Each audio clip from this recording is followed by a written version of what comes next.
नमस्कार, मैं अमित श्रीवास्तव आप सभी दर्शकों का आज के इस कार्यक्रम में हार्दिक स्वागत करता हूं। आप सभी दर्शकों ने बहुत सारे फलों के बारे में सुना होगा, लेकिन एक फल है नोनी, जिसके बारे में लोगों को थोड़ी कम जानकारी है और जो हमारे इन द्वीप समूहों में बहुतायत मात्रा में पाए जाते हैं। केंद्रीय द्वीपीय कृषि अनुसंधान संस्थान लगातार इस फल के प्रचार प्रसार में लगा हुआ है और इसी फल के बारे में और विस्तार से बताने के लिए आज हमारे बीच नोनी टीम के सदस्य डॉक्टर श्रवण सिंह यहाँ आए हुए हैं। सर, मैं आपका आज के इस कार्यक्रम में हार्दिक स्वागत करता हूँ। नमस्कार जी। सर, नोनी के बारे में बहुत लोगों ने बहुत कुछ सुना है और नोनी में कैरी बहुत सारा काम भी कर रहा है। सर, हम ये जानना चाहेंगे और दर्शकों को ये बताना भी चाहेंगे कि सर ये नोनी फल है क्या। जैसा कि अमित जी ने बताया, अंडमान और निकोबार द्वीप समूह में बहुत अलग अलग प्रकार के स्थानीय फल और सब्जियां ऐसे अलग अलग प्रकार के पाए जाते हैं। उनमें से एक फल है नोनी, जो कि अंडमान निकोबार आइलैंड्स और इंडोनेशिया का उत्पत्ति स्थान माना जाता है इस फल को। और हमारे जो स्थानीय ट्राइब्स है, निकोबारी ट्राइब्स है, वो इसको कई सदियों से प्रयोग में लेके आ रही है। विभिन्न प्रकार के औषधीय जो औषधियाँ बनती हैं उनमें ये काम में आता है। इसीलिए ये एक औषधीय फल है, लेकिन इसको कभी कभी इमरजेंसी में, जैसे कि कोई आपातकालीन स्थिति आ जाती है, उसमें इसको खाने के लिए भी प्रयोग में लिया जाने की सब बातें हमारे जो लिटरेचर है उसमें मिलती है। तो इसका मुख्य कार्य है एक औषधीय पौधा, लेकिन इसको कभी कभी आपात स्थिति में खाद्य पौधे के रूप में भी प्रयोग में लिया जाता है। ये एक पेड़ होता है और इसकी हाइट है वो 9 मीटर तक भी चली जाती है। जैसे कि मैं आपको इसका फल दिखाना चाहता हूँ, आप इस फल को देख सकते हैं। एक फल मेरे इधर में साइड में भी दिख रहा है, ये एक नोनी का फल होता है। तो आप इसको देख सकते हैं अच्छे से, आपको पहचानने में इसके लिए आसानी रहेगी। ये हमारे अंडमान निकोबार में जंगलों में भी खूब सारा मिलता है और इसका मेन है औषधीय गुण, जो कि बहुत अलग अलग प्रकार के औषधीय गुणों के लिए ये है फल जाना जाता है। तो सर, आपने बताया कि इस फल के बहुत सारे हेल्थ बेनिफिट्स हैं। तो सर, इस हेल्थ बेनिफिट्स के साथ साथ क्या ये हमारे लिए, किसान भाई बहनों के लिए जीविकापार्जन का साधन भी हो सकता है? बताया कि अलग अलग प्रकार के इसके औषधीय गुण हैं और क्या किसान भाई या फिर जो लोकल आदिवासी प्रजातियां हैं, क्या वो इसका प्रयोग जीविकापार्जन के लिए कर सकते हैं? हाँ, कर सकते हैं, क्योंकि सबसे अच्छी बात है यह फल अलग अलग प्रकार के जो उगाने की परिस्थितियाँ होती हैं उसमें बहुत अच्छे से आता है। नारियल के बीच में भी आता है, सुपारी के बीच में भी अच्छे से आता है, जंगल में भी देखने को मिलता है, ओपन में भी, खुले में भी बहुत अच्छे से होता है। इसकी खेती के लिए बहुत कम जो इनपुट्स होते हैं, केमिकल इनपुट्स है या फिर खाद है, इन सब की बहुत कम ज़रूरत पड़ती है, क्योंकि ये इसमें बीमारियां आदि बहुत कम आती हैं या ना के बराबर आती हैं। इसलिए इसको लगाना और मेंटेन करना ही इसकी मुख्य जो इनपुट्स हैं वो हैं। तो कहने को कह सकते हैं कि ये लो पोल्यूशन क्रॉप है। ये जीरो लैंड जो कंसेप्ट बोलते हैं कि इसके लिए कोई अलग से ज़मीन की ज़रूरत नहीं है, जो ऑलरेडी जो हमारे पास कोई ज़मीन है उसी में ही जो पेड़ पौधे लगे हुए उसी में इसको लगा सकते हैं। तो ऐसा करके हम लोग इसको, किसान भाई इसका फ़ायदा उठा सकते हैं, इसको लगा सकते हैं। और कैरी ने कई दिनों से इसके लगाने के अलग अलग तरीक़ों के बारे में शोध किया है, जिसके विस्तार से अपन बातें अभी करेंगे। सर, हमारे द्वीप समूहों में जो नारियल और सुपारी है, इसकी खेती बहुत ज़्यादा होती है। तो सर, क्या इनके बीच में इंटरक्रॉप की तरह भी इसे लगा सकते हैं? हाँ, बिल्कुल। किसान भाई इसको अपने नारियल और सुपारी के बगीचे हैं उसके बीच में जो जगह बचती है उसमें लगा सकते हैं। और इसके लिए लगाने के लिए अलग अलग प्रकार की किस्में इसके लिए हैं, जिनको हम ड्वार्फ किस्में कहते हैं। हमारे कैरी ने 2 ऐसी ड्वार्फ किस्में पता की हैं जिनको लगा सकते हैं किसान भाई। कैरी संजीवनी और कैरी समृद्धि, दोनों किस्में बहुत अच्छे से इसके अंदर मेल आती हैं। साथ में मैं कहना चाहता हूँ कि इसको यदि कोई किसान या कोई घर में भी, यदि कोई अपने गार्डन में, होम गार्डन्स जो अंडमान निकोबार में काफ़ी बहुतायत में मिलते हैं, किसान भाई कह सकते हैं, या जो घरेलू जो गार्डन्स रखते हैं वो अपने घर के पीछे गार्डन्स में भी इसको लगा सकते हैं, अपने किचन गार्डन में भी लगा सकते हैं। और इसके कई फ़ायदे उनको मिल सकते हैं। खुद के लिए भी प्रयोग में कर सकते हैं, अपने पशुओं के लिए भी, अपनी मुर्गियों के लिए भी, जिसके बारे में अभी आने वाले अभी बात करेंगे हम। तो इसलिए हम कह सकते हैं कि हमारा जो शोध कार्य है वो इस बात की पूर्णतः पुष्टि करता है कि नोनी को हम अलग अलग प्रकार की जो क्रॉप्स हैं उसके बीच में लगा सकते हैं। इवन यहाँ तक भी कह सकते हैं कि जो केशू नट है उसके बीच में भी लगा सकते हैं। जैसे कि मेनलैंड में कई जगह हम लोग देखते हैं कैशू नट के बीच में जो जगह खाली रहती है उसके बीच में भी लगा लेते हैं।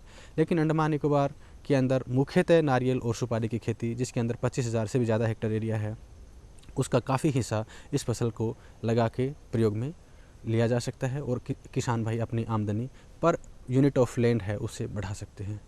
तो सर जो हमारे किसान भाई बहन हैं वो बहुत तरह की खेती करते भी हैं, लेकिन सर बाद में एक समस्या आती है बाज़ार की। तो क्या इन फलों के लिए भी हमारी इन द्वीप समूहों में बाज़ार उपलब्ध है? आपने बहुत ही संजीदा क्वेश्चन जो प्रश्न किया है कि नोनी का मार्केट अंडमान में है या नहीं। लोगों को 2008 में जब हमने इसकी शुरुआत फार्मर्स के लेके गए थे इस फसल को, तो ये एक कॉन्ट्रैक्ट हुआ था हेल्थ इंडिया लेबोरेटरीज से कि वो लोग इसका फल है वो 10 रुपये प्रति किलो के हिसाब से ख़रीदेंगे, और उन्होंने कुछ ख़रीदा भी। लेकिन उसके बाद में एक समस्या आती है इसकी ट्रांसपोर्टेशन की, क्योंकि ज़्यादातर इंडस्ट्रीज़ मेनलैंड में होती हैं और यहाँ इसका इंडस्ट्रीज़ नहीं है, प्राइमरी इंडस्ट्री जो इसका जूस बना सकें या इसके कुछ प्रोडक्ट बना सकें। इसीलिए इस फल को ज़्यादा मार्केट उस समय मिल नहीं पाया। लेकिन धीरे धीरे अलग अलग प्रकार की कंपनियाँ अलग अलग स्थानों से मेनलैंड में अपना इंटरेस्ट शो कर रही हैं, और अभी हाल ही में हमने 2-3 और प्रपोजल मिले हैं हमें जो ये कहते हैं कि हमें नोनी का फल चाहिए, और 1-2 ने तो पहले ले अभी है कैरी से, और एक अभी हम उसको नेगोशिएशन में हैं। तो ऐसा कहने से कह सकते हैं कि समय आते आते कई और फर्म भी हैं जो कि नोनी के फल के बारे में उत्सुक हैं लेने के लिए, और ज़रूर इसका मार्केट है वो धीरे धीरे विकसित होगा। लेकिन इसमें एक ध्यान देने वाली बात है, जो ट्रांसपोर्टेशन है वो किस अवस्था में हमने फल को तोड़ा है वो डिसाइड करता है। जैसे मैं आपको दिखाऊं, मेरे पास 3 अलग अलग अवस्थाएं हैं।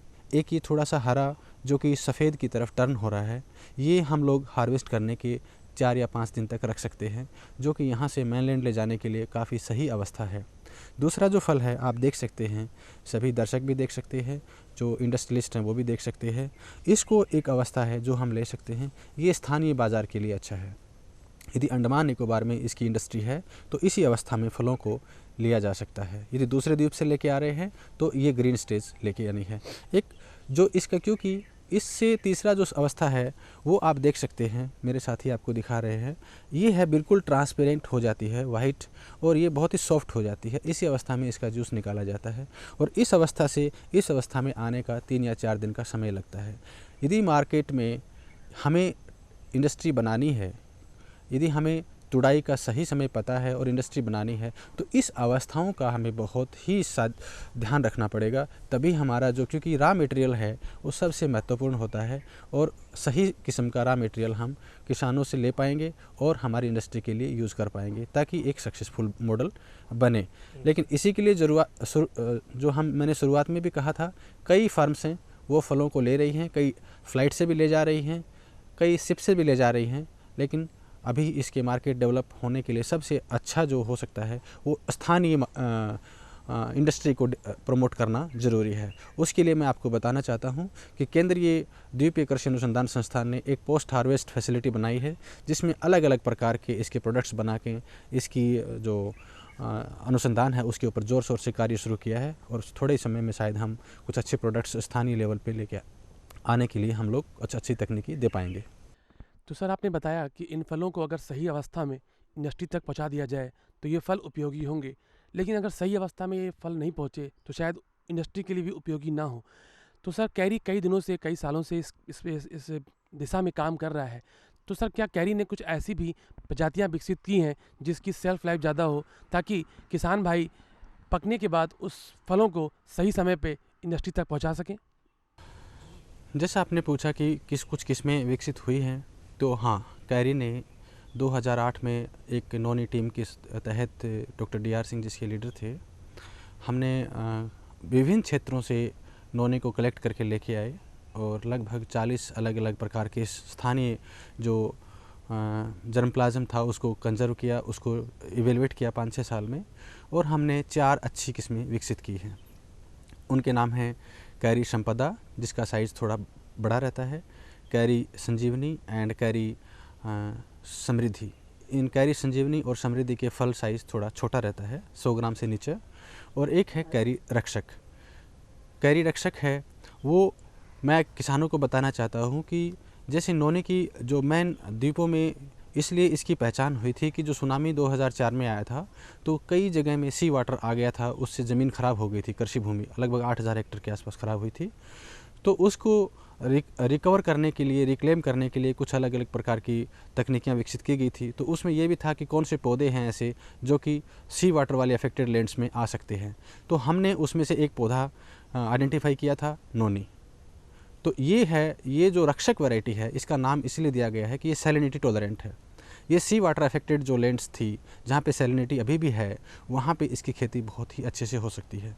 उसकी उपज कम आती है, लगभग 9 टन प्रति हेक्टेयर के हिसाब से आती है। लेकिन सबसे अच्छी बात है कि जो भूमियाँ किसी भी काम में नहीं आ पाती, उस भूमियों को इस फल के द्वारा उपयोग में लाई जा सकती हैं और किसान इसका फ़ायदा उठा सकते हैं। हाँ, सेल्फ लाइफ का कुछ डिफरेंस है। सभी जीनोटाइप्स का सेल्फ लाइफ वही 5 से 7 दिन के बीच का होता है, किसी किसी में 3 दिन भी रहता है। लेकिन ज़्यादा डिफरेंस इसमें नहीं हो पाता क्योंकि इस फल का नेचर ही ऐसा है कि जो ज़्यादा से ज़्यादा 5 या 6 दिन तक ही अपने आप को स्पॉइल होने से बचा के रख पाता है। इतना ही इसका सेल्फ लाइफ है। तो ये जो चारों वैरायटीज़ है, इनका सेल्फ लाइफ है वो 4-5 दिन के बीच में ही है।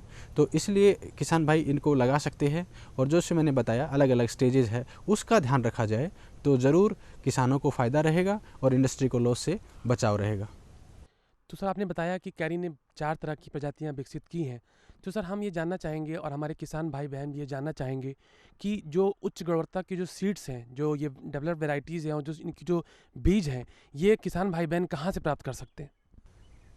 जो 4 किस्में मैंने बताई हैं, उनके बीज या उनका पौधे हैं, वो हमारे एक पत्र के द्वारा किसान भाई केंद्रीय जो निदेशक महोदय हैं केंद्रीय कृषि अनुसंधान संस्थान पोर्ट ब्लेयर के, उनको लिख करके मांग सकते हैं और ये हमारे कैरी में अवेलेबल हैं, तो हम उनको दे सकते हैं।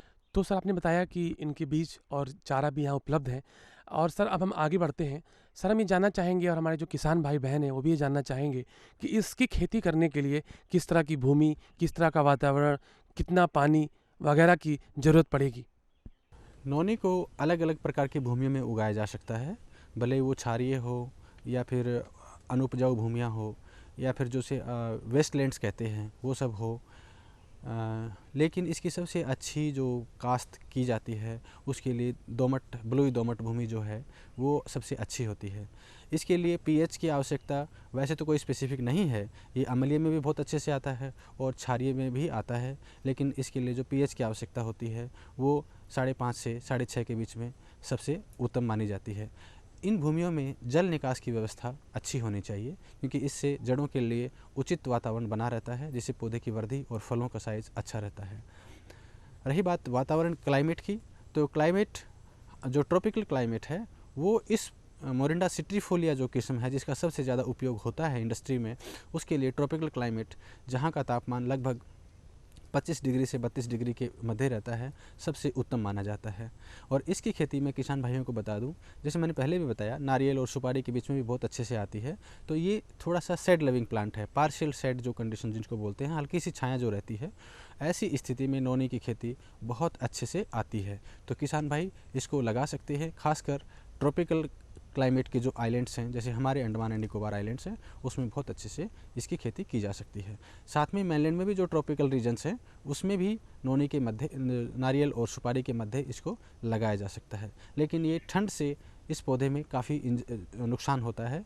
इसको जो ठंडा वाला क्षेत्र है जैसे कि नॉर्थ इंडिया है, उसमें इसकी संभावनाएं कम हैं क्योंकि ठंड से ये पौधा काफ़ी नुकसान इसको होता है।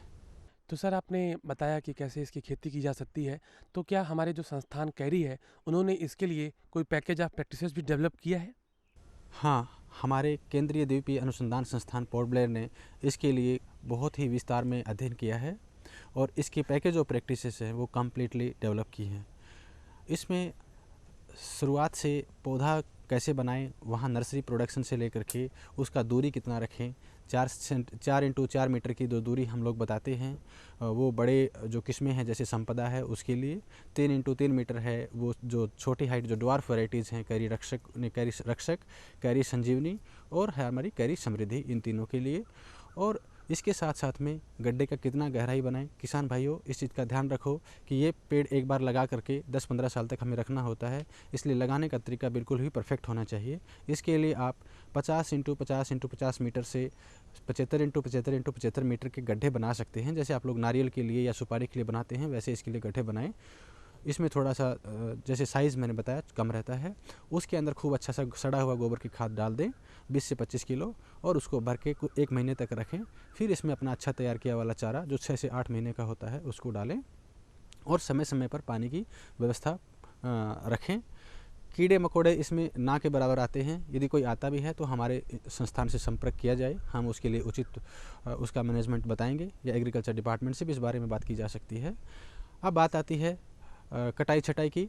तो हमारे जो शोध संस्थानों से पता चला है, संस्थान के यहाँ हमने जो कार्य किया था उससे पता चला है कि 5 प्राइमरी ब्रांचेज यदि हम खुले में खेती करते हैं तो रखनी चाहिए। साइड में जो मेन ब्रांचेज उसको प्राइमरी ब्रांचेज बोलते हैं हम। और यदि हम लोग नारियल या सुपारी के बीच में रखते हैं तो 4 प्राइमरी ब्रांचेज रखना उत्तम होता है। और इसका फल है वो 12 से 15 महीने के स्टार्ट हो जाता है, तो ये फल हम उसको तोड़ना शुरू कर सकते हैं और मार्केट हमारा शुरू कर सकते हैं।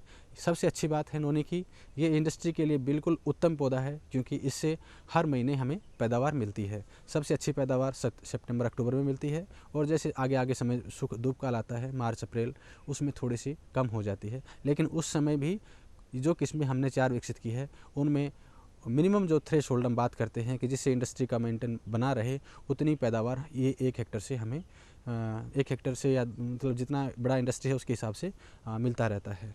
तो इसको करके किसान भाई एक अच्छी आमदनी ले सकते हैं। और इसकी कंप्लीट पैकेज ऑफ प्रैक्टिसेस है वो हमारे संस्थान से एक बुक बनी है, उसको लेकर के अच्छे से पढ़ाई कर सकते हैं और हमसे कंसल्ट करके और जानकारी ले सकते हैं।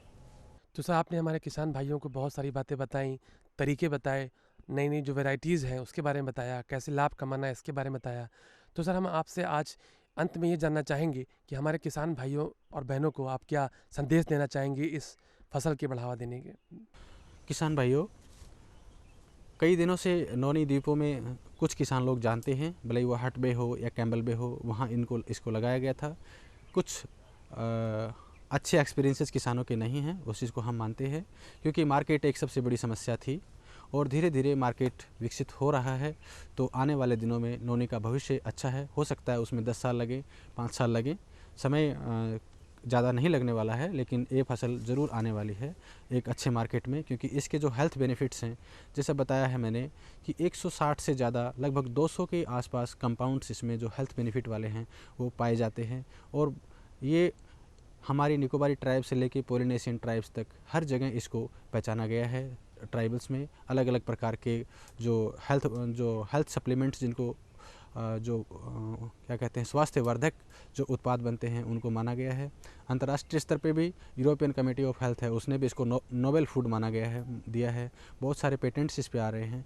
तो निश्चित रूप से इस फसल का भविष्य अच्छा है, लेकिन सबसे बड़ी जो समस्या है वो है मार्केट की। तो उसके लिए सिर्फ किसान ही नहीं, यहाँ का जो स्थानीय प्रशासन है या फिर जो इसमें इस क्षेत्र में जो कुछ कंट्रीब्यूट कर सकते हैं, उनको इस पे ध्यान देने की थोड़ी सी ज़रूरत है, ताकि इस फसल का सही में पोटेंशियल को यूटिलाइज़ करके किसानों का जीविका उपार्जन है उसको एक नया आयाम दिया जा सके, एक अच्छी आमदनी कमाई जा सके, जिससे कि लोगों का आमदनी और बढ़े। तो देखा आपने, अगर हम इस नोनी फसल को लगाएं तो हमें कितने तरह के फ़ायदे हो सकते हैं। और निश्चित तौर पे सर ने बताया भी कि इस फल का भविष्य बहुत अच्छा है। तो आज हमारे बीच जो हमारे एक्सपर्ट्स थे, डॉक्टर श्रवण सिंह सर, उन्होंने आपको बहुत तरह तरह की जानकारियाँ दी। इसके लिए मैं उनका तहे दिल से हार्दिक धन्यवाद करता हूँ। धन्यवाद सर, धन्यवाद।